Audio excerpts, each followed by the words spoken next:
É uma bênção que nos leva para a eternidade. Quer dizer, não tem bênção maior. Você pensa num namorado como grande bênção do Senhor, marido, filhos. Tudo isso, todas essas bênçãos são passageiras, mas quando você pensa na sua salvação, pela graça de Deus, essa é a bênção maior. Mas muita gente dentro da igreja evangélica não sabe o que é o evangelho. Isso é um absurdo. Isso é ridículo. É a mesma coisa que uma pessoa que se diz comunista e não sabe o que é comunismo. Uma pessoa que é espírita e não sabe o que é espiritismo. E tem igrejas e crentes que não sabem o que é o evangelho e se dizem evangélicos. Mas o que é o evangelho? E eu estou martelando isso com a minha igreja. Eu vou martelar isso 1 mês, 2 meses. Eu quero que todos os membros da minha igreja, o irmão Honório está aqui, ele já é testemunha disso. Todos os meus amigos saibam dizer o que é o evangelho. Eu quero que todos os nossos membros saibam dizer com as suas próprias palavras o que é o evangelho. Eu preguei uma mensagem sobre 1 Coríntios 15, capítulo 15, versículo 3 e 4, onde Paulo resume o evangelho. E ele fala: o evangelho é nada mais, nada menos do que Cristo Jesus morreu pelos nossos pecados, conforme as escrituras, segundo as escrituras. E ele ressuscitou, foi sepultado e ressuscitou ao 3º dia, segundo as escrituras. Então o que é o evangelho? O evangelho, vamos colocar esse versículo juntos e vamos ler? Coloca para mim, por favor.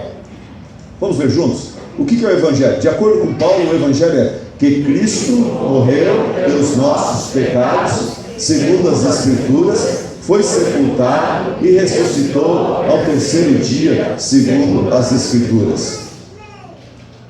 Resumindo, o que é o evangelho? O evangelho, a gente sabe que é uma boa notícia.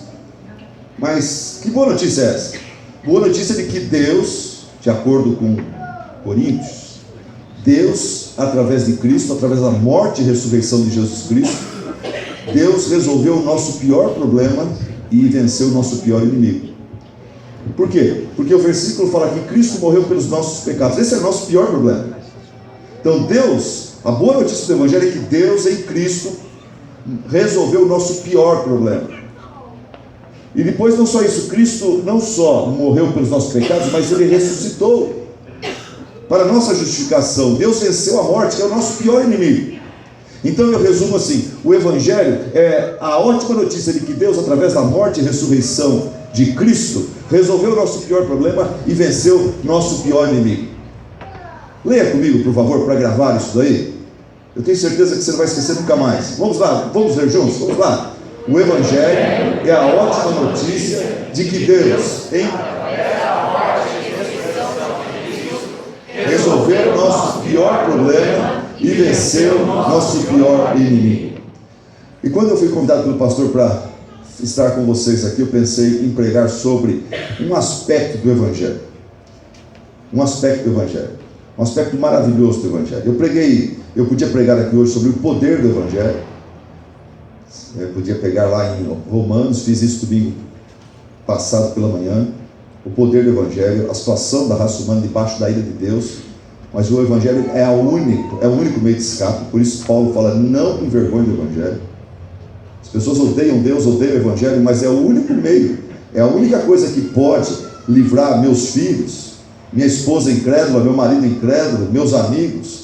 É o único meio que o Espírito Santo usa para salvar e resgatar as pessoas de debaixo da ira de Deus, é o evangelho.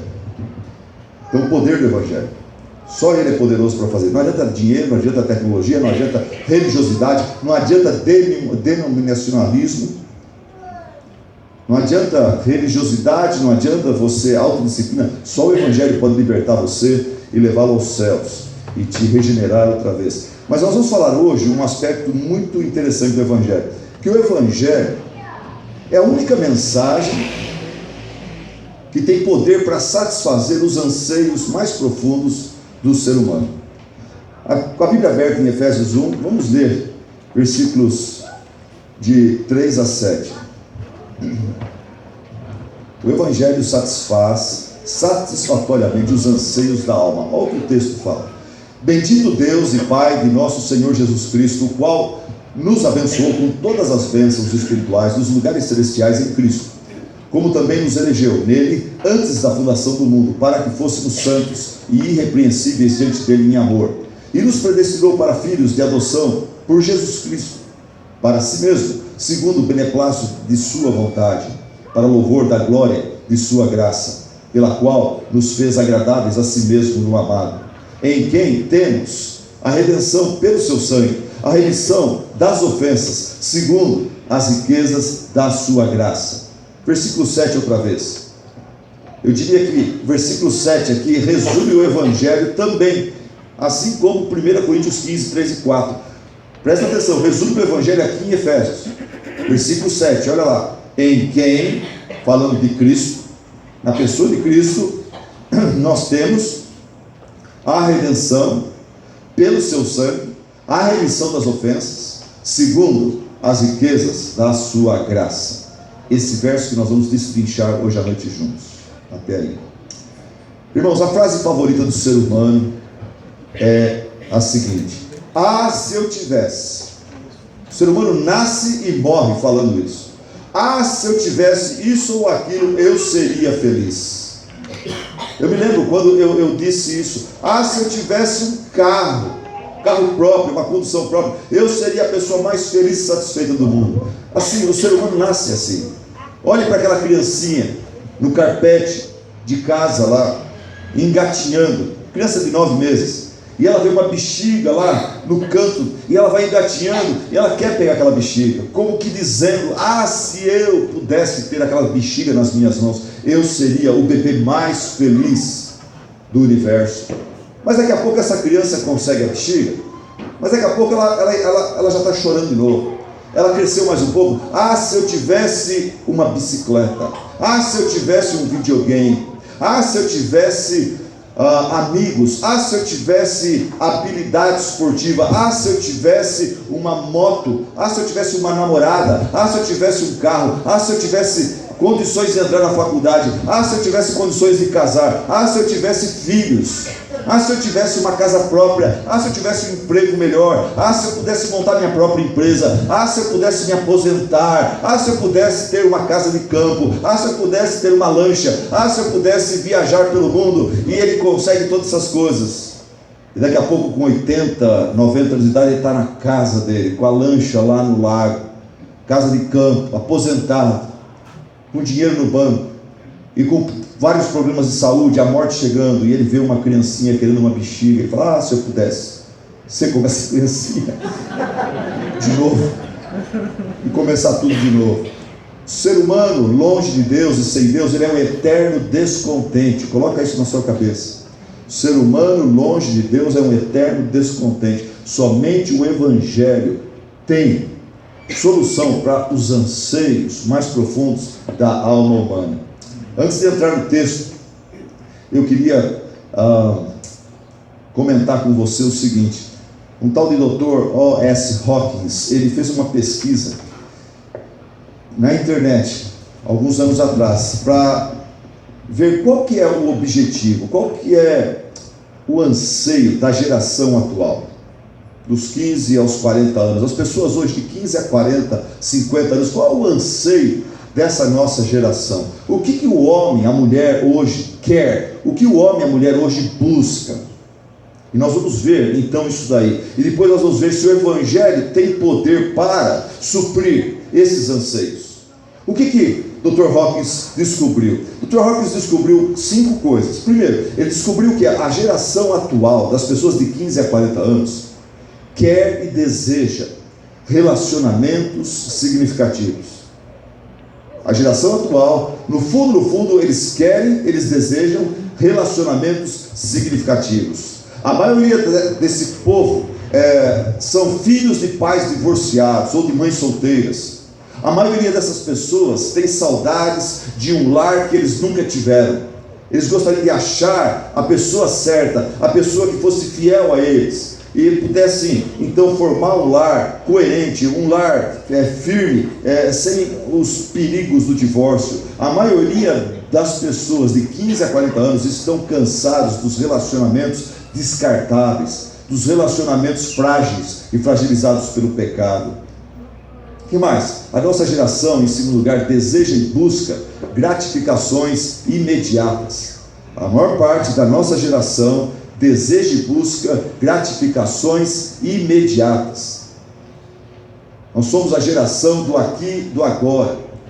Até a nossa pipoca é pipoca de micro-ondas. Gente, fazer pipoca é 10 minutinhos, para ficar gostosinha mesmo, na panela. Não, é micro-ondas. 40 segundos, 1 minuto. Nosso café é nesse café. Nosso almoço, muitas vezes, é no fast food. Tem que passar de carro, pega o almoço, põe pela janela do McDonald's e vai comendo e dirigindo e indo para o trabalho. Tem gente que nem tempo para isso tem, é miojo lá. Eu comprei outro dia, fiquei sem minha esposa durante uns dias, ela foi visitar meus netos, e eu comprei no mercado, irmãos, aqui em Campinas mesmo, um negócio que você coloca água quente, você deixa fechadinho, daí você vai para a televisão, você vai comendo aquela sopa, né? Não é nem que nem, dá menos trabalho que o miojo ainda. Nós somos a geração da foto digital, do crédito imediato. Eu fui comprar um carro na Bahia, eu estava pregando na Bahia, em Salvador. Eu tinha dinheiro no banco, aqui no estado de São Paulo. Achei um carro lá com preço muito bom, muito bom. Os irmãos da igreja falaram: olha, leva esse carro e tudo mais e tal. Irmãos, eu falei: mas vai dar muito trabalho para eu poder transferir o dinheiro de lá para cá, e ainda eu precisava fazer umas parcelas. Irmãos, levou 15 minutos. Camarada do Itaú na loja, ele já entrou em contato com o meu gerente, na hora, crédito aprovado, já saí dirigindo o carro, trouxe o carro da Bahia para cá, e eu jamais acreditava que a coisa era tão rápida assim. Escrever carta, usar o correio, que nada, hoje é e-mail, é WhatsApp.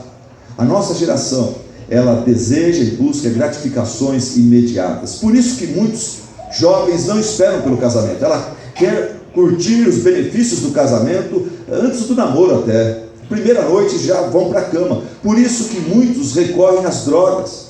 Porque para você ter uma vida satisfatória, você precisa estudar, trabalhar, se disciplinar, casar, juntar, para então ter um pouco de satisfação na vida. O jovem fala: não tenho paciência para isso, eu quero tudo aqui e agora.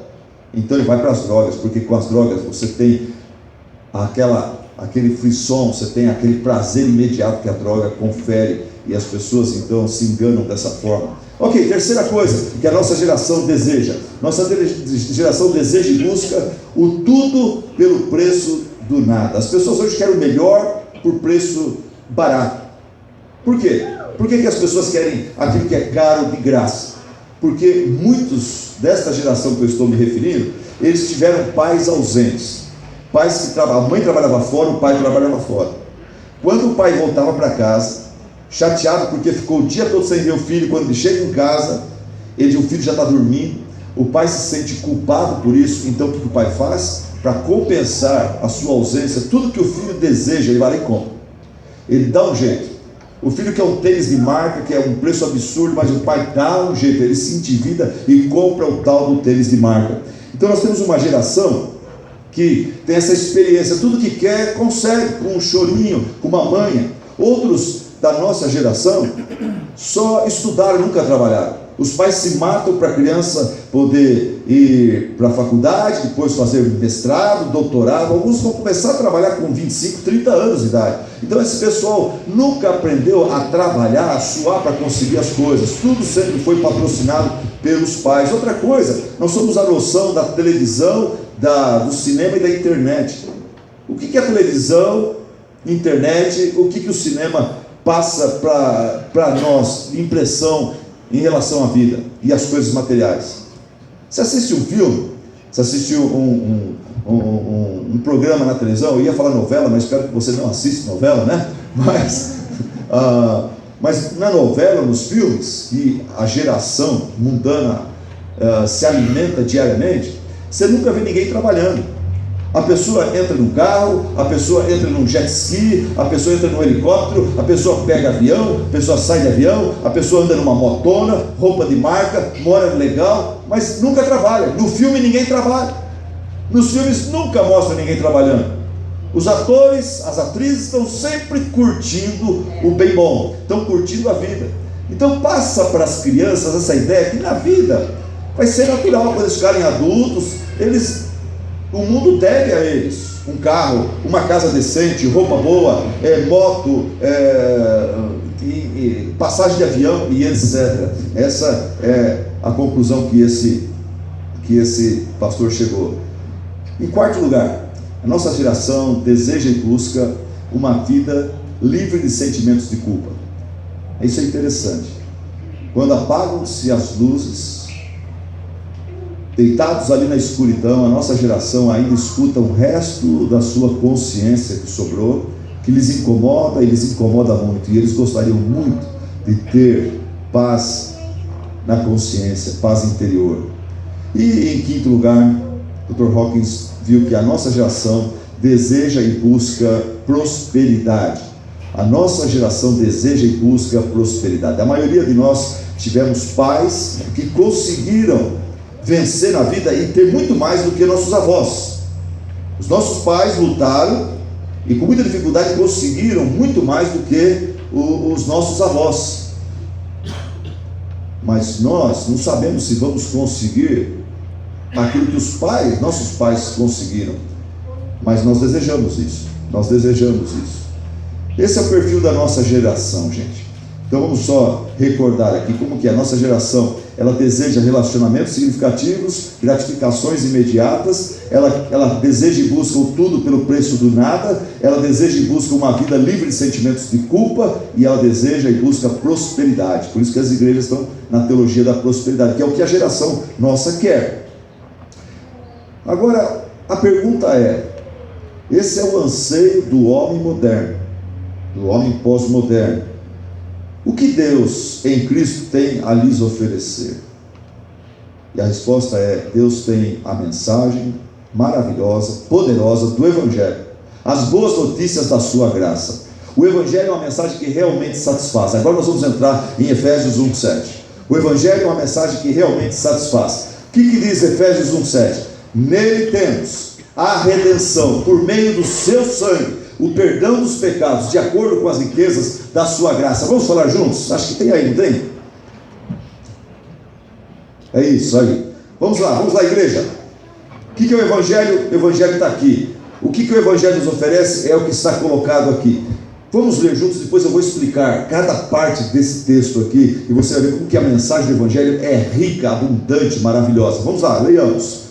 Nele temos a redenção por meio de seu sangue, o perdão dos pecados, de acordo com as riquezas da graça de Deus. Nele temos, em Jesus, está falando de Jesus, em Jesus, na sua morte, na sua vida, na sua autoridade, na sua pessoa, nós temos a redenção por meio do seu sangue, o perdão dos pecados, de acordo com as riquezas da graça de Deus. Igreja, qual o primeiro anseio da nossa geração? Qual o primeiro anseio? Alguém anotou aí? Relacionamentos significativos. O que o povo quer, o que os jovens querem, os coroas também querem. Relacionamentos significativos. O que aconteceu com os relacionamentos significativos? A Bíblia fala, entrou um negócio chamado pecado na raça humana, muitos anos atrás, que detonou com os relacionamentos significativos. Pecado, ele acaba com a amizade, pecado acaba com o espírito de equipe, pecado acaba com casamento, pecado acaba com comunhão, pecado estraga os relacionamentos significativos, pecado acaba com o casamento. Quando eu falo pecado, eu estou falando de orgulho, pecado dos pecados, vaidade, egoísmo, soberba, egocentrismo, e por aí vai. Esses pecados que estão no coração de todo ser humano desde do seu nascimento, desde a sua geração, esses pecados detonam com os relacionamentos significativos que nós tanto queremos, porque nós fomos criados para ter relacionamentos significativos, por isso sentimos falta disso. O pecado, ele detona em primeiro lugar com o relacionamento primário nosso, que é o nosso relacionamento com o Criador, com o Pai, com Deus. Quando o pecado ele faz isso, ele automaticamente também nos desliga da fonte de amor, da fonte de sabedoria, da fonte de paciência, mansidão, graça, misericórdia.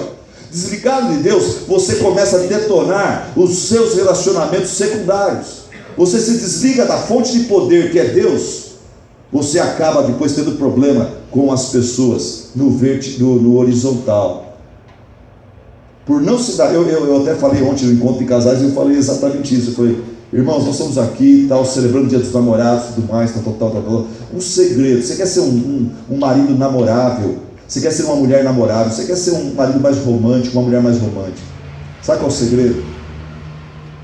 O segredo é: pega firme com Deus. Quanto mais consagrado uma mulher está, quanto mais consagrado um homem está, melhor marido, melhor esposa ele é. Eu percebo que é fácil amar minha esposa e ver as qualidades dela quando eu estou bem com Deus. Quando eu começo a me esfriar na fé, começo a ficar meio carnalzão, eu chego em casa, só vejo defeitos na minha esposa e nas minhas filhas.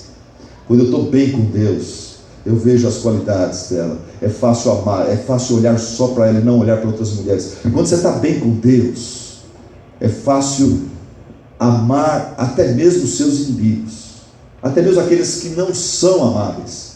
Mas é isso que aconteceu com os relacionamentos significativos. A nossa geração, as pessoas dentro da igreja e fora da igreja, no fundo eles desejam relacionamentos significativos. Mas isso só pode ser restaurado através do Evangelho, através de Jesus Cristo vindo e nos fazendo uma obra perfeita de redenção, nos libertando dos pecados, A mensagem do Evangelho, ela começa então, agora eu vou voltar um pouquinho. A mensagem do Evangelho começa com uma má notícia. A mensagem do Evangelho é uma ótima notícia, mas começa com uma má notícia. É igual quando você vai no médico e ele dá para você o resultado de um exame e fala: você está com câncer, cara. Isso aí é uma péssima notícia, mas é maravilhoso quando ele logo em seguida ele fala: mas para esse tipo de câncer nós temos um tratamento que resolve. Você fala: uau, graças a Deus, né? Você fica muito feliz. Aquela é ótima notícia para você. Você não ganhou na loteria, mas você fica mais feliz do que quem ganhou na loteria. Você ganhou a sua vida de volta. E assim é o Evangelho.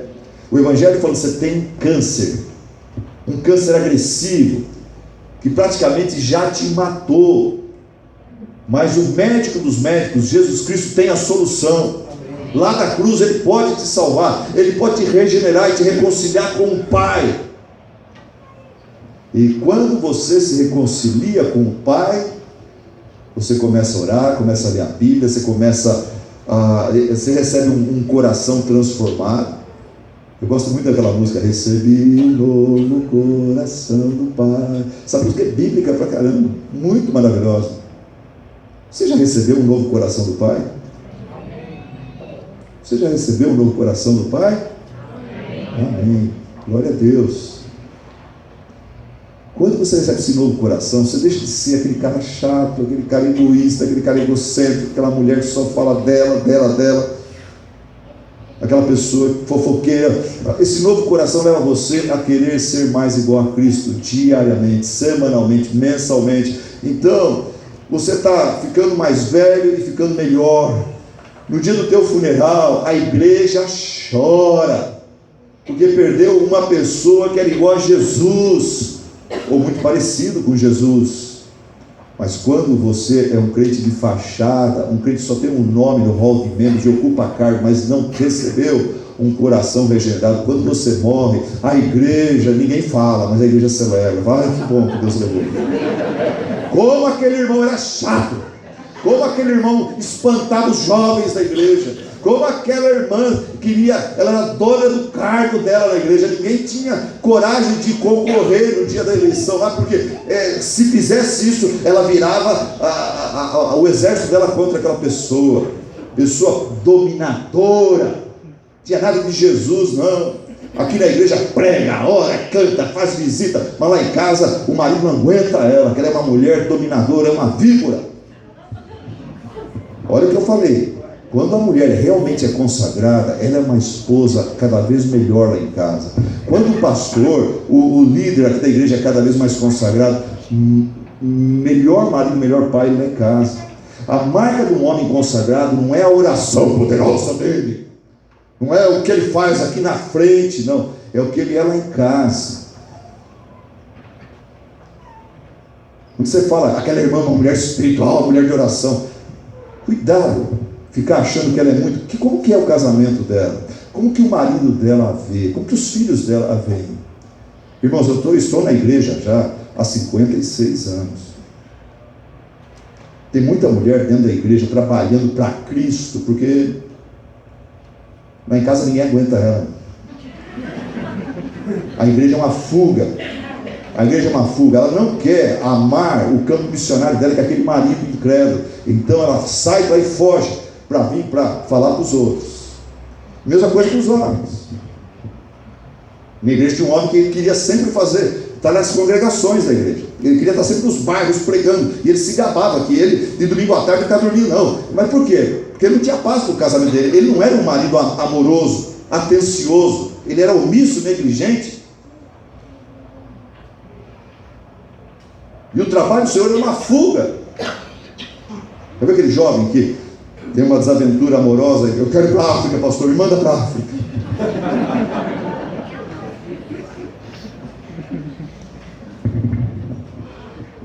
Mas a mensagem do Evangelho começa falando que nós temos em Cristo a redenção. Amém.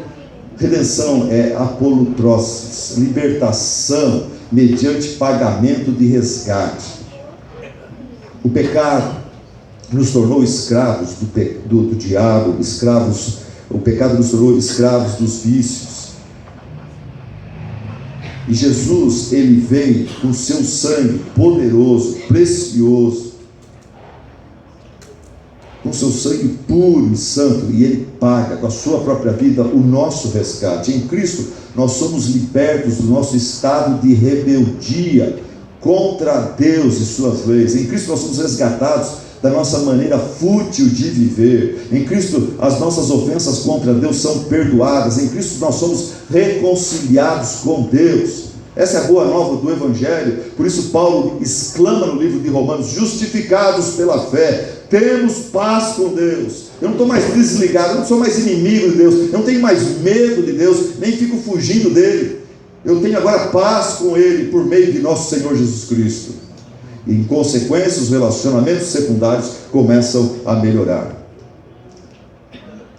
Quantos maridos se converteram e eventualmente trazem sua esposa e filhos para a igreja? Quantas mulheres se converteram e eventualmente trazem seus maridos e filhos para a igreja? E o casamento melhora muito, muito, muito, muito. A família melhora muito, muito, muito. É isso que o Evangelho faz. Ele resolve o nosso problema dos relacionamentos, do relacionamento primário e depois dos relacionamentos secundários. Ok, qual o segundo anseio da nossa geração? O Evangelho resolve o primeiro anseio, é o anseio por relacionamentos significativos. Qual o segundo anseio da geração atual? Gratificações imediatas. A nossa geração quer o que quer aqui e agora. Mas qual é a boa notícia do Evangelho? O verso é claro, fala: em Cristo nós temos a redenção. Em Cristo, o bem bom nós já temos. Nós recebemos no dia em que nós cremos nele. O versículo fala: em Cristo nós teremos um dia lá na eternidade. Mas fala: em Cristo nós já temos a redenção. Aqui e agora. Está certo que o Evangelho envolve um futuro, está certo que o Evangelho se realiza completamente no céu, onde você receberá um corpo glorificado, o bem-vindo do Senhor, o canto dos anjos, coisas que olhos nunca viram, nem ouvidos ouviram, a presença de Deus. Mas o céu para o cristão começa já aqui e agora. Aqui e agora você já tem o perdão dos pecados, libertação dos pecados, segurança da sua salvação, novos propósitos, promessas da palavra de Deus, comunhão com a família de Deus, sua providência, dons, oportunidades de servir, certeza da sua salvação. Com o Evangelho no coração, você já pode viver em paz, envelhecer em paz e morrer em paz. Quanto que um homem daria no dia da sua morte, que ele está vendo que a morte está chegando, ele vai passar daquele dia? Quanto que ele daria pela certeza da sua salvação, certeza que ele vai ser bem recebido lá no céu na presença de Deus, certeza que ele vai reencontrar com todos os santos e salvos que já foram antes dele? Quanto que um homem daria por isso? Um carro, uma casa? Ele daria toda a sua poupança? Com pastor, outros pastores estão aqui, nós temos essa oportunidade de estar com as pessoas quando eles estão morrendo. Ali a pessoa fica sóbria, ali a pessoa fala sério, Ali a pessoa pensa de forma acertada, na hora da morte.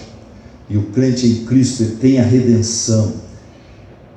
Essa semana eu visitei a irmã da nossa igreja, estou tentando lembrar, a Darcy, os irmãos lá. A irmã Darcy está com câncer, mas ela fala: eu estou em paz, eu tenho certeza da minha salvação. Gostoso você visitar uma pessoa já idosa, com uma doença terminal, mas que está conversando com alegria, feliz que a igreja está crescendo, feliz que vamos batizar pessoas, feliz que o evangelho está progredindo, e que ela está morrendo, mas ela vai encontrar-se com seu marido, que aceitou a Cristo antes da sua morte também, e ela vai encontrar-se com vários outros irmãos que já foram da nossa igreja. Quanto uma pessoa daria por isso? Quanto que vale a certeza da salvação? Eu diria que vale mais do que um cheque de 10 bilhões de euros. Quando eu tinha 21 anos, eu e minha esposa recebemos o desafio de estudar nos Estados Unidos. O missionário que nos desafiou, ele falou: pede a conta do seu serviço, vende tudo que vocês têm e vamos investir, e vamos pela fé. Eu vou procurar ajudar vocês lá, apresentar vocês em alguma igreja. Não vai ser fácil, mas se Deus faz isso, Deus vai abrir as portas. E irmãos, eu pedi a conta, minha esposa pediu a conta também, e nós fomos receber o fundo de garantia. Nós trabalhávamos em São Paulo, no centro de São Paulo. O fundo de garantia era tirado num banco que estava na Avenida do Estado, um lugar muito feio da cidade. Naquela época estava muito feio. E nós fomos lá, e nós estávamos muito felizes, numa fila longa que saía do banco e ia para a calçada. Mas nós estávamos muito felizes, por quê? Porque o cheque do fundo de garantia nosso estava 30 mil reais. Naquele tempo eu acho que era cruzeiro. E isso iria dar para comprar muitos dólares. O dólar estava baixo naquela época. Daria para a gente começar a nossa vida nos Estados Unidos com recursos, com sustento, pelo menos para os primeiros 6 meses. Irmãos, a gente naquela fila longa, que não caminhava, sol quente, pessoal suando, sem água para beber, e você ali, havia as pessoas reclamando do banco, reclamando da fila, falando que essa fila é injusta, que o povo brasileiro só sofre e que somos tratados que nem cachorros. Mas eu e a Vânia, minha esposa, nós não reclamávamos, porque nós estávamos felizes da vida, porque nós estávamos indo para outro país e nós tínhamos um cheque que foi nos dado de 30 mil reais, estava no bolso aqui. A gente achava que o nosso fundo de garantia ia dar uns 10 mil, deu 30 mil, eu estava muito feliz, muito contente. E a fila chata, feia, injusta, a gente nem se importava com ela. A gente estava ali, as pessoas reclamando e a gente contente, falando: a gente fica aqui até as 9 da noite, não tem problema, fica até passo a noite aqui. O que me interessa é que quando eu chegar no caixa, o caixa vai me dar 30 mil reais, eu vou encher meu bolso de dinheiro para poder realizar meu sonho de estudar fora do país. Essa vida aqui é muito parecida com uma longa fila injusta, chata, uma fila que parece que não anda, uma fila onde a gente é maltratado, uma fila que é sem graça, é chata. Mas quando você tem um cheque da certeza da salvação no seu bolso, você não reclama igual aos outros, você não acha chato, você fica tranquilo. A fila anda um pouquinho, tá bom, a fila não anda, tá bom também. Você sabe que quando você chegar no caixa, o Senhor Jesus vai te dar um cheque da sua salvação eterna, você está tranquilo.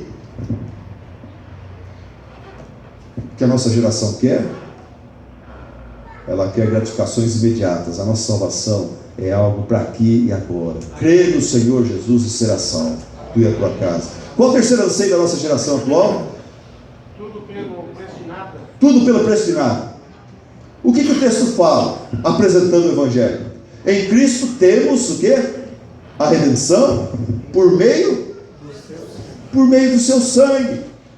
O verso fala aqui, a salvação, o perdão dos nossos pecados, a salvação, reconciliação com Deus que nós temos em Cristo, não vem por meio da nossa autodisciplina, por meio da nossa perseverança, por meio dos nossos dízimos, por meio das nossas boas obras, não vem por meio de sacrifício pessoal da minha parte, mas vem por meio do sangue que Cristo já verteu, já pagou, lá no passado, por mim.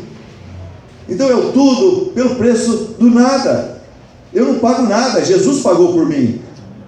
Tá certo? Para ele custou caríssimo, para Deus custou caríssimo, a morte do seu próprio filho. Mas para mim não custa nada. Eu gosto muito como Romanos capítulo 3, versículo 21 fala: mas agora se manifestou uma justiça que provém de Deus, independente da lei, da qual testemunham a lei e os profetas, o Velho Testamento. Justiça de Deus mediante a fé em Jesus Cristo para todos os que creem.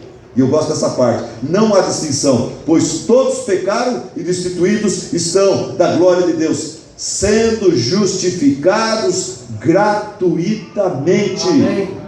Por sua graça, por meio da redenção que há em Cristo Jesus. A boa nova do Evangelho é que você tem o melhor aqui e agora de graça. Essa geração quer tudo de graça. O cristianismo oferece a nós a melhor presente de Deus, o céu, a presença de Deus de graça, por meio do sangue que Jesus derramou lá na cruz do Calvário. Mas pastor, isso quer dizer que não tem boas obras? Eu não vou falar nisso, o seu pastor já se ensinou sobre isso. Efésios capítulo 2 fala que a salvação é pela graça, não pelas obras, para que ninguém se glorie. No céu não vai ter ninguém dando tapinha nas costas de si mesmo. Olha, deixa eu contar para você como eu cheguei aqui. Eu fui um crente muito consagrado, lá da Igreja Batista Regular de Campinas. Eu que fazia tudo naquela igreja. Eu suei, não foi fácil aguentar o pastor Luciano, cantando firme. Nós trabalhamos. Você conhece a piada do diácono que chegou com o pastor no céu e ele começou a chorar? Esse diácono chegou, os dois morreram, o pastor e o diácono morreram juntos. Trabalhavam muito os dois, muito juntos. E não foram visitar uma outra igreja e tinham um acidente de carro, os dois morreram e chegaram no céu. O diácono chegou no céu, ele estava, o diácono favorito do pastor. E ele viu que o anjo pegou e tal, deu bem-vindo, tudo mais, tal, e foi levá-lo para sua casa, para sua mansão.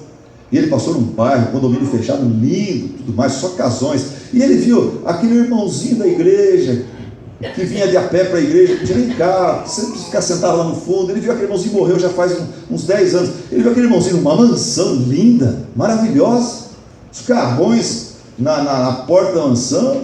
Ele falou: então a minha vai ser melhor ainda. Mas para a tristeza dele, o anjo deixou ele num canto do céu, bem humilde, uma casinha menor, bem pequena. No carro da garagem era uma Brasília antiga. Irmãos, uma Brasília antiga aqui na terra quebra um galho, melhor do que ir a pé.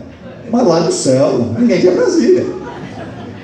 E esse irmão, quando o anjo deixou ele com as malas lá, esse diácono começou a chorar, não parava de chorar.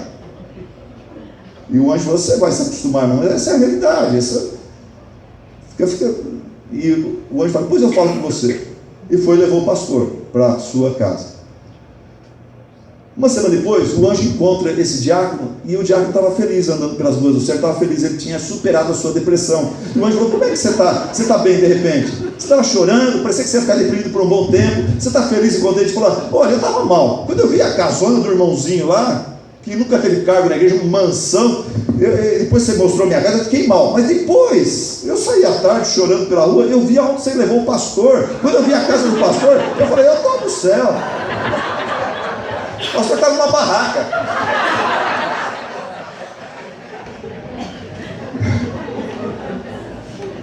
Qual o quarto anseio da nossa... falando sobre boas obras. Onde que ficam as boas obras? Efésios fala que nós não somos salvos pelas boas obras. Repita comigo: nós não somos salvos pelas boas obras. Nós somos salvos para as boas obras. Nós somos salvos para as boas obras. Você faz as boas obras não para ganhar a salvação, mas porque ganhou a salvação. É diferente. Você vai na igreja, você dá o dízimo, você vai na congregação, você canta no coral, não para ganhar a salvação, mas por gratidão àquele que já adquiriu com o seu sangue a sua salvação, o perdão dos seus pecados. Você serve e você se dá e se sacrifica por amor, por gratidão. É a diferença da empregada doméstica e da esposa. A empregada doméstica, ela lava a cueca do patrão, ela passa a roupa dele, ela faz comida para ele, limpa o banheiro dele, para ganhar salário. Não é por amor. Mas daí um dia o patrão se viuvão, ele se engraça com ela e conquista ela e a torna sua esposa.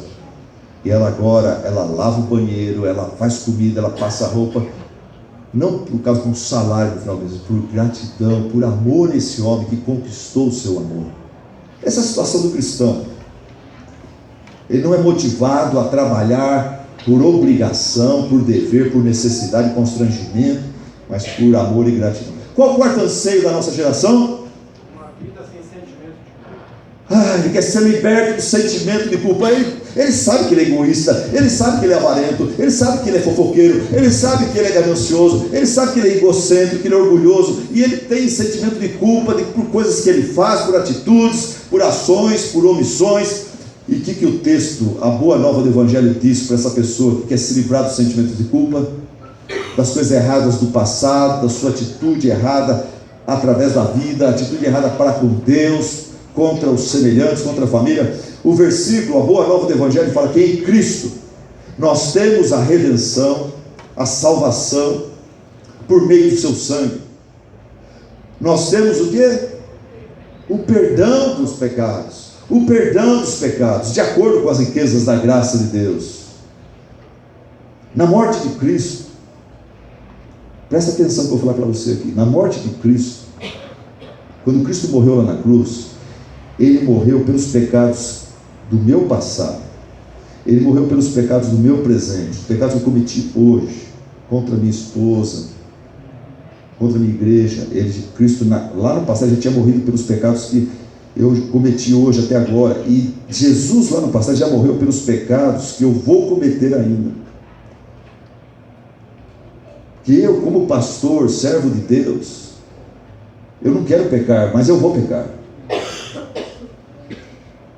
Eu não vivo no pecado, mas eu peco.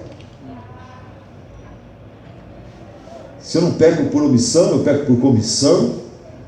Mas Jesus lá no passado, Ele já morreu pelo pecado que eu vou fazer amanhã, que eu vou fazer semana que vem, mês que vem. Essa é a mensagem maravilhosa do Evangelho. Até meus pecados do futuro já estão perdoados. Por isso que eu tenho segurança da minha salvação. Se eu morrer no meio do pecado, eu não vou para o inferno porque eu morri no meio do pecado. Jesus já pagou por todos os meus pecados. Tem crente que não entende isso.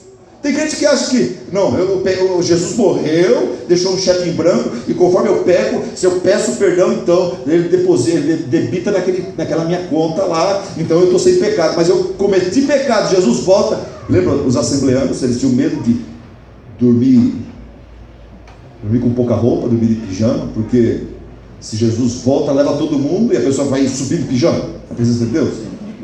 Então a pessoa dormia de terno, dormia de vestido, para caso o arrebatamento aconteça, você vá bem vestido para a presença de Jesus Cristo. E também creem, e eu espero que não tenha ninguém aqui que crê assim, que possa se perder a salvação. O crente verdadeiro, de acordo com 1 João, ele peca. Se ele fala que ele não peca, ele é mentiroso, ele está enganado, ele está chamando Deus de mentiroso. Pecar, todos nós pecamos. A diferença entre nós e os incrédulos é que o incrédulo vive no pecado, você não, você peca. Mas quando você peca, o Espírito Santo te incomoda, o Espírito Santo habita em você. Você não dá o dízimo esse mês, o Espírito Santo te incomoda. Estou falando com alguém aqui hoje que já sonegou esse mês, não confiou no Senhor, você está incomodado, você está sentindo mal, está queimando, você está sentindo um ladrão. Mas o Espírito Santo incomoda. Eu já fiz isso uma vez eu fiquei um mês sem dar o dízimo, que coisa ruim. E eu fui e confessei para um irmão, um colega meu, ele falou, e não adianta agora que ele pagar 2 não. Você deixou de dar lá, dízimo é culto, dízimo é culto. Você perde um culto, fica assistindo televisão em vez de ir num culto, não tem como prestar 2 cultos no outro domingo para compensar o culto que você perdeu. Culto é culto, é uma oportunidade. Você perdeu aquela, pede perdão a Deus e vai para a próxima. Então se tem alguém aqui que está atrasado com o dízimo, para que você vai estar atrasado, dízimo não é pagamento não. Pede perdão de todos os dias que você deixou de dar, que você ficou com ele, e a partir de agora seja fiel. Nele temos a redenção por meio do seu sangue, o perdão dos pecados de acordo com as riquezas da graça de Deus. Amigo, amiga, irmão, irmã, existe alguma coisa do seu passado que ainda te assombra?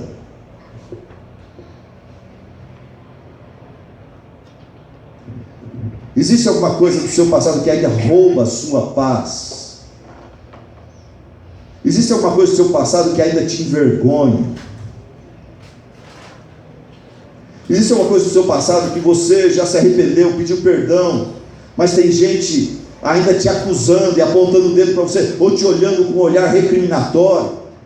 Deixa eu dizer uma coisa para você: essas pessoas, eles não têm moral para te acusar daquilo que você já se arrependeu e se acertou com Deus. E aquele que tem moral para te acusar é Jesus Cristo. E ele falou: eu não vim no mundo para condenar, eu vim para salvar. Eu vim para morrer por você e pagar pelos seus pecados, para que você possa se levantar e ir em paz, sabendo que o peso da sua culpa repousa sobre mim, e eu já acertei isso com o Pai. Então ninguém pode te acusar mais, nem mesmo você. Não permita que a sua consciência te acuse. Creia na obra perfeita de Jesus Cristo, creia na sua autoridade. Jesus não é mais um líder religioso, Ele é o Rei dos Reis, Ele é o Alfa, o Ômega, Ele é o Filho do Deus vivo, Ele é o Cordeiro de Deus que tira o pecado do mundo. Agarre-se nisso, enterre essa ação sua, do seu passado, ali aos pés da cruz de Cristo, e para de sofrer por conta dessas coisas. Através do Evangelho, Jesus fala: os teus pecados estão perdoados, vai e deixe sua vida de pecado. E ele fala: se você por acaso cair outra vez, confesse o seu pecado. Deus é fiel e justo para te perdoar os pecados e te purificar de toda a injustiça. Qual o quinto anseio da geração? Meio do seu sangue, a remissão dos pecados, de acordo com as riquezas da graça de Deus. Nós vamos trabalhar agora essa última parte. Desejo de prosperidade, é o que o povo quer. A mensagem do Evangelho fala que através de Cristo Jesus, Deus perdoa nossos pecados, Ele nos liberta da escravidão, do pecado, de acordo com as riquezas da graça de Deus. Eu gosto muito de 2 Coríntios 8:9, onde Paulo ele está incentivando os irmãos lá a não contribuir por obrigação, mas a contribuir por gratidão. E daí ele volta para o Evangelho, ele fala: gente, sejam generosos. Ao levantar essa oferta, vamos ser generosos. Por quê? Porque vamos imitar Jesus. Vocês conhecem a graça de nosso Senhor Jesus Cristo, que sendo rico se fez pobre por amor de vós, para que pela sua pobreza vocês se tornassem ricos. Em Efésios capítulo 1, versículo 7, Paulo fala que a graça de Deus é valiosíssima, é abundante, é milionária. Depois, o verso diz que a nossa salvação é de acordo com as riquezas da graça de Deus. Imagina que a graça de Deus é um grande cofre, muito grande, talvez de vários quarteirões, cheio de bênçãos, cheio de misericórdia, cheio de favores, cheio de bondade. A graça de Deus é riquíssima, é valiosíssima. E Paulo está falando nesse verso aqui que a salvação, a redenção que Deus oferece para nós através de Cristo é de acordo com as riquezas da graça de Deus. O verso não diz que a salvação nossa através de Cristo procede das riquezas de Deus, mas vem de acordo com a generosidade abundante de Deus. Deixa eu falar qual que é a diferença entre uma coisa e outra. Vamos falar que Bill Gates visitasse Campinas, dos homens mais ricos do mundo, e ele decidisse abençoar uma pessoa aqui durante a visita dele para demonstrar sua generosidade. E ele é muito generoso, ele dá muito dinheiro para obras filantrópicas, coisas assim. Mas aqui em Campinas, ele pegasse você foi sorteado para ser abençoado, e você está meio endividado, e o Bill Gates fala para mim, qual a sua situação, quais são suas dívidas, vamos conversar. E Bill Gates olha para a sua situação financeira e ele fala: olha, eu não sei porquê, mas eu estou me sentindo bem generoso hoje. E eu quero dar para você uma bênção financeira que procede da minha riqueza. Da minha conta lá na Suíça eu vou te dar um valor. Se ele falasse assim, você ia ficar feliz, contente. Podia dar 10 mil, 100 mil, 150 mil, 200 mil, ajudaria. Mas imagina que Bill Gates fale, como Deus fala nesse verso aqui. Bill Gates fala: olha, eu não sei porque eu estou muito generoso, e eu fui com a sua cara, e você está quebrado, E eu estou sentindo no coração que eu quero te abençoar, eu quero te ajudar com uma ajuda que seja segundo a minha grandeza financeira, segundo a minha capacidade financeira. Eu vou te dar algo proporcional àquilo que eu tenho. Vai ser uma ajuda de Bill Gates, não é 100 mil, 150 mil, vai ser uma ajuda proporcional, de acordo com a minha riqueza. Daí você ia começar a louvar a Deus e cantar e dançar e pular e talvez morrer do coração, igual aquele pastor. Irmãos, parece que nesse texto aqui, Deus está olhando para os pecadores, e Deus olhando para você, e Ele está vendo que está quebrado espiritualmente, quebrado moralmente. Você está quebrado, o pecado te roubou, te desconectou de Deus, e você está minguando, está morto nos seus delitos, nos seus pecados, e Deus fala através de Cristo Jesus: eu vou perdoar os seus pecados, eu vou te regenerar. Eu vou tirar aqueles sentimentos de culpa que ficam te assombrando, mas fora isso eu vou te abençoar, segundo a minha riqueza em glória. Eu não vou só perdoar os seus pecados, eu decidi que além de perdoar os seus pecados, eu vou tirar esse coração egocêntrico, egoísta, materialista seu, e eu vou te colocar um coração de carne. Eu vou acreditar a seu favor todos os méritos e justiça do meu Filho Jesus Cristo. Eu vou adotar você na minha família, eu vou te batizar e vou te selar com o Espírito Santo da promessa, e o meu Espírito vai produzir em você coisa que você não tem. Você de repente vai ser visto pelos seus familiares, amigos, irmãos, como uma pessoa amorosa, alegre, uma pessoa de paz, uma pessoa paciente, amável, bondosa, fiel, mansa e com domínio próprio. Eu vou introduzir imediatamente num processo de santificação. Você já está com 50 anos, você acha que não tem mais o que mudar na sua vida, mas nesse processo de santificação, eu vou te tornar até o fim da sua vida cada vez melhor, cada vez mais parecido com Cristo. Eu vou te introduzir na família de Deus, no corpo de Cristo, no templo de Deus vivo, através da minha palavra, que agora você tem capacidade de ler e entender. Pelo meu Espírito eu vou lhe dar instrução, repreensão, correção, direção, propósito, promessa, unção, sabedoria para viver e servir a Cristo. Eu vou te capacitar com dons espirituais, oportunidades de servir. Eu vou te cercar todos os dias da tua vida com minha proteção, com a minha providência, com a minha presença. E quando você tiver terminado o seu tempo aqui em Campinas, nessa igreja, quando você tiver terminado a sua missão aqui na terra, eu te levarei salvo e seguro para um lugar mais maravilhoso do que você imagina. Eu te levarei para um lugar onde a vida de verdade, onde abundância de alegrias, aonde há delícias que nunca acabam e nunca perdem o seu valor. E eu estou me referindo aqui a Salmo 16:11. Davi sabia que o céu é um lugar muito melhor do que nós imaginamos, e Davi falou: Senhor, aqui na terra, mesmo como rei, é luta, é problema, é dificuldade, é tentação e provação, mas eu sei que um dia eu vou me encontrar com o Senhor aí no céu, e quando eu estiver na tua presença, o Senhor me fará conhecer a vereda da vida. Na tua presença eu sei que há fartura de alegrias, na tua mão direita há delícias perpetuamente. Davi sabia que a menor festa do céu faz com que o maior carnaval e festa aqui na terra se pareça com um velório. Coloque isso na tua cabeça.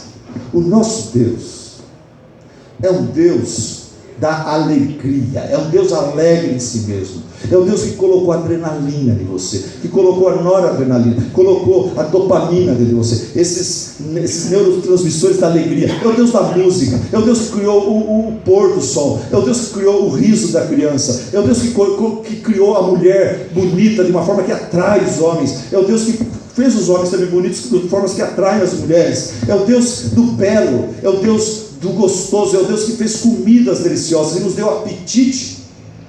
O nosso Deus, a casa dele, a morada dele, Davi falou, é um lugar que não tem mais pecado. E na presença desse Deus, ninguém vai ficar lá sentado numa igreja cultuando a Deus. Vamos cantar um hino bem animado agora, tal. Aqui na terra parece que a gente não pega esse gostinho. Na presença de Deus, o que nós vamos encontrar? Vereda da vida, vida na vida. Não é só vida longa que nunca acaba. No inferno vai ter vida longa que nunca acaba também. Para de achar que céu é só vida que não acaba mais. Ninguém aguenta uma vida que não acaba mais. Até fica ruim, fica chato. Mas no céu você vai ter vida na vida. No céu, na presença de Deus, há fartura de alegrias. O que significa isso? Não sei. Na mão direita de Deus há delícias perpetuamente. Billy Graham costumava dizer que a coisa aqui na terra que mais se assemelha ao que nós vamos sentir lá no céu por toda a eternidade é o prazer sexual. É o prazer sexual. Quando você tem o orgasmo e você se sente extasiado. No céu, quando nós olharmos para Deus, para o trono de Deus, nós vamos sentir uma alegria, a gente chora de alegria. Aqui na terra, alguns de vocês já sentiram isso na presença de Deus. Eu pelo menos já senti. Eu me lembro de ocasiões na minha jornada, normalmente estou passando por lutas, estou orando, daqui a pouco parece que o Espírito Santo ele se aproxima mais e ele rasga o véu e você sente que Deus está com você ali, apesar das lutas. Uma vez eu lembro que eu vinha de Tupã para São Paulo, para uma reunião difícil, e eu coloquei um louvor bem alto no carro, era só eu deixei aquele louvor bem alto, um hino com letra boa, com teologia boa, que exaltava a Deus, e chegou uma hora que parece que o Espírito Santo encheu aquele carro, e meu coração de alegria, e meus olhos começaram a lacrimejar, começaram a atrapalhar, e eu dirigia, eu tive que parar o carro, e falar: Senhor Deus, por favor, não para aí, eu quero mais da tua presença, eu preciso mais desse momento, que gostoso esse momento. Eu falei como Pedro falou para Jesus: como é bom estar aqui, vamos fazer 3 tendas, Senhor, eu quero morar na beira dessa estrada aqui. E no céu vai ser assim, melhor que assim. É isso que nós precisamos entender, sendo mais... Vamos concluir essa mensagem. O Evangelho de Jesus Cristo é a maior demonstração da bondade desse Deus glorioso para conosco. O Evangelho de Jesus Cristo é maravilhoso. Deus em Jesus Cristo é poderoso para suprir todas as necessidades dos pecadores de Campinas. Acredite nisso. Eles não acreditam, você precisa acreditar. E você precisa pregar o Evangelho, sabendo que o Espírito Santo usa a loucura da pregação e da sua vida também para alcançar pecadores e salvá-los. Deus em Cristo, Ele é poderoso para suprir os anseios da alma humana. Sendo mais pessoal, Deus em Cristo é poderoso para suprir todos os anseios pessoais seus aqui hoje à noite. O que está te oprimindo? O que está te incomodando? O que está te atrapalhando, te entristecendo, meu irmão? Eu acredito que muitos de vocês que aqui estão, já estão curtindo as bênçãos do Evangelho, mas deve ter alguém aqui nesta noite que ainda não está, e eu tenho uma palavra para essa pessoa. Primeira coisa, entenda que o poder do pecado é altamente destrutivo. O pecado não é uma trinca na parede, mas é um problema na estrutura básica, no alicerce da sua vida, no seu relacionamento com Deus. Pecado é coisa seríssima, é pior que câncer. Pare de chamar o pecado de uma trinca normal na sua vida. Tinha uma mulher na nossa igreja, ela comprou uma casa, fizemos um culto de consagração da casa dela, feliz porque comprou a casa. Apareceu uma trinca no quarto dela. O pintor foi lá, passou uma massa corrida, resolveu o problema, resolveu nada.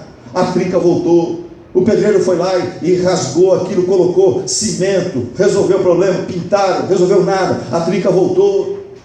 Daí foi lá, o pedreiro rasgou mais o reboque, colocou umas presilhas de ferro. E agora falou: agora não vai arrebentar, mas arrebentou de novo a parede. E daí foi um engenheiro e falou: o problema não é na parede, minha irmã. O problema está na estrutura, está na raiz, está no alicerce. O problema seu, que está andando sem Cristo, sem Deus, o seu problema não está a sua casa está trincando, aqui, ali. O problema é a raiz, é no alicerce. Você precisa resolver isso com Deus. Só Deus pode chegar lá e tirar essa casa e construir uma nova. E daí você vai poder dizer: se alguém está em Cristo como eu estou, nova criatura é, as coisas velhas se passaram, eis que tudo se fez novo. Entenda isso. Primeira coisa, se você não está legal com Deus, entenda o poder destrutivo do pecado. Não estou falando aqui de pecados só grandes, não, os pecados pequenos. orgulho, vaidade. Para de chamar pecado de trinca normal e chame isso de problema estrutural sério. Para de falar, quando eu quiser eu me conserto, eu paro com esse pecado, esse negócio de pornografia que eu estou tendo, de assistir novela, é um vício, mas eu paro a hora que eu quiser. Você não consegue, não, para com isso. Para de se enganar que você vai parar quando você quiser. Se fosse assim, a gente não veria tanta gente o tempo todo perdendo sua reputação, paz, segurança, saúde, emprego, casamento, filhos, a própria vida por causa de pecados pequenos.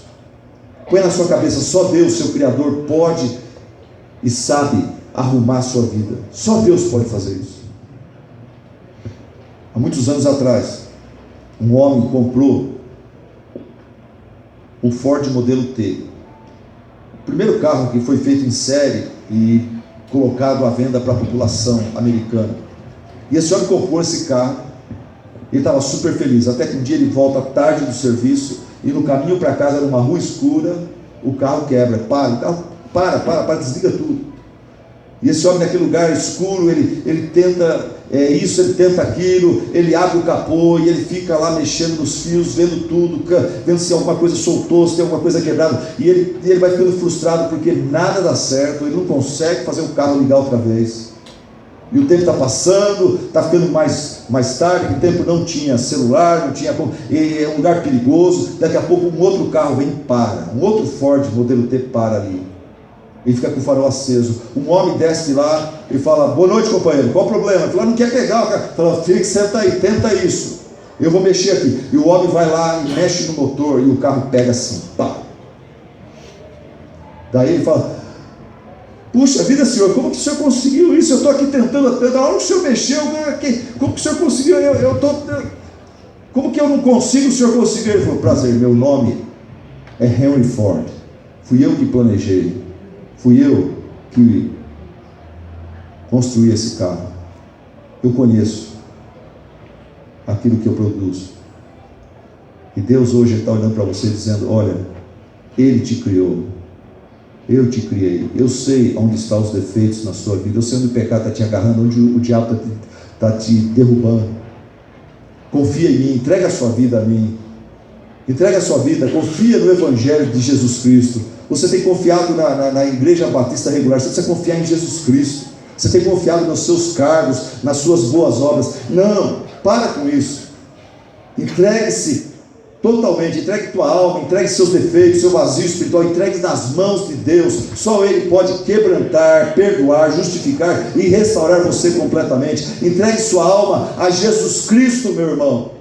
Entregue sua alma a Jesus Cristo e observe Jesus Cristo assumindo os seus pecados, sendo preso e torturado em seu lugar. Observe Jesus Cristo sendo crucificado entre dois malfeitores, sendo zombado pela multidão, intercedendo por você, dizendo: Pai, perdoa-lhes, pois não sabem o que fazem. Entregue sua vida a Jesus Cristo e veja Ele assumindo todos os seus pecados diante do tribunal celeste ali no Calvário. Entregue sua vida a Jesus Cristo e veja Jesus Cristo sendo desprezado pelo próprio Pai dele por causa do seu pecado, porque Jesus nunca pecou. Observe Jesus clamando: Eli, Eli, lama sabachthani. Observe Jesus Cristo declarando triunfalmente: tetelestai, tudo está consumado. Observe Jesus Cristo pegando a sua vida e depois gritando: Pai, nas tuas mãos eu entrego o meu espírito. Observe Jesus Cristo indo até o inferno em teu lugar. Observe Jesus Cristo no terceiro dia ressuscitando para a sua justificação. Observe Jesus Cristo assentando-se à direita do trono do Pai, intercedendo por você agora mesmo. Observe Jesus Cristo no futuro vindo em sua glória e poder com todos os seus anjos e reunindo diante dele todas as nações, separando uma das outras, como o pastor separa os bodes das ovelhas e colocando as ovelhas à sua direita e os bodes à sua esquerda. Veja Jesus Cristo dizendo para as suas ovelhas, para o seu rebanho, e olhando para você e dizendo: venha, bendito do meu Pai, receba como herança o reino que lhe foi preparado desde a criação do mundo. Ouvinte, reconheça a seriedade dos seus pecados e corra para Jesus Cristo. Confesse a Ele a sua rebeldia, corra para Jesus, creia nele como seu único e suficiente Salvador. E aquilo que Ele fez por mim e por muitos aqui, Ele vai fazer por você também. Abaixe sua cabeça, feche seus olhos, vamos orar.